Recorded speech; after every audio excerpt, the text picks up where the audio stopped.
Hi everyone. நான் நிறைய பேர் சொல்லி கேட்டிருக்கேன், இந்த மாதிரி எனக்கு யாருமே சப்போர்ட் பண்ண மாட்டேன்றாங்க, ஹெல்ப் பண்ண மாட்டேன்றாங்கன்னு சொல்லி. பட் அவங்க எல்லார்கிட்டையும் நான் ஒரு கேள்வி கேட்குறேன், நீங்கள் உங்களுக்கு எந்த அளவுக்கு சப்போர்ட் பண்ணியிருக்கீங்க உங்கள் லைஃப்பில்? யாரும் எனக்கு ஹெல்ப் பண்ண மாட்டேன்றாங்க, சப்போர்ட் பண்ண மாட்டேன்றாங்க அப்படின்னு சொல்லிட்டு மித்தவங்க கிட்ட நம்ம எதிர்பார்க்கறது ரொம்ப ரொம்ப ஈஸிங்க. பட் உண்மையான ஹாப்பினஸ் எங்கே தெரியுமா ஆரம்பிக்கும்? நீங்கள் எந்த அளவுக்கு உங்களை பற்றி கேர் பண்ணுறீங்க, உங்களோட மைண்ட் அண்ட் இன்ட்யூஷன் என்ன சொல்லுது அப்படின்றத கவனிக்கிறீங்க அப்படின்றதாங்க ஃபர்ஸ்ட் ஆரம்பிக்கும். உங்களோட நீட்ஸ் என்ன அப்படின்றத நீங்கள் ஃபஸ்ட்டு ரியலைஸ் பண்ணுங்க. அது டுவர்ட்ஸ் ப்ரையாரிட்டைஸ் பண்ணி ஒர்க் பண்ணிங்கன்னா மித்தவங்க உங்களுக்கு சப்போர்ட் பண்ணுறாங்களா இல்லைன்றதுக்கு முக்கியம் கிடையாதுங்க.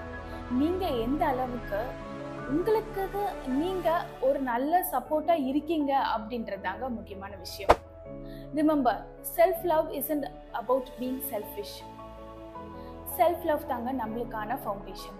மித்தவங்கள நம்மளுக்கு எந்த அளவுக்கு சப்போர்ட் பண்ணுறாங்களோ இல்லையோ, நம்மளை பார்த்துக்கிறதுக்கான முதல் விஷயம், முக்கியமான விஷயமும் self love and self care தாங்க.